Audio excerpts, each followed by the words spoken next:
বৃষ্টি দক্ষিণবঙ্গে বিক্ষিপ্ত বৃষ্টি শুরু হয়েছে বিকেল হতেই। দুর্গাপুরের ছবি আপনারা দেখছেন, যেখানে দুর্গাপুরে বৃষ্টি শুরু হয়েছে। যে ছবি আপনাদের দেখাচ্ছি, বিকেলে দুর্গাপুরে বৃষ্টি শুরু হয়। শুধু দুর্গাপুর নয়, দুর্গাপুরের পাশাপাশি বাঁকুড়াতেও বৃষ্টি, এবং সেই বাঁকুড়া বিষ্ণুপুরের ছবিটাও আপনাদের দেখাবো।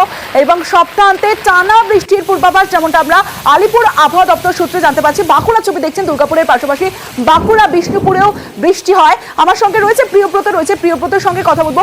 প্রিয়ব্রত, কিছুক্ষণ আগে যখন আমরা খবর পড়ছিলাম, বাঁকুড়ার ছবিটা দেখাচ্ছিলাম, সকাল থেকে নাজেহাল ছিল বাঁকুড়াবাসী। কিন্তু এই যে বৃষ্টি, এই বৃষ্টিতে কি কিছুটা স্বস্তি মিলল?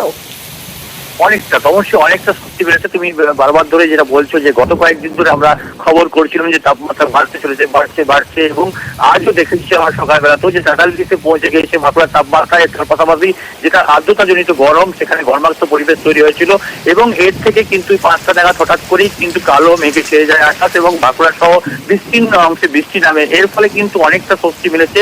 তাপপ্রবাহ যেটা চলছিল সেটা থেকে অনেকটা স্বস্তি মিলবে। আগামী দিনগুলোয় বৃষ্টি হলে আরো কি তাপপ্রবাহ কমবে, এমনটাও কিন্তু আশাবাদী হচ্ছে আবহাওয়া দপ্তর, এবং জানাচ্ছে তারা যে তাপপ্রবাহ হয়তো এবার থেকে স্বস্তি মেলার থেকে কিন্তু আসতে শুরু করেছে। সমস্যা বেশ প্রিয়ব্রত,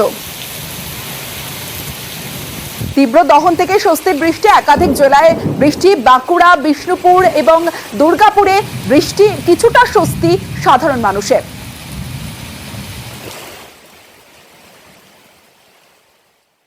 হেডলাইন্স নিবেদন করছে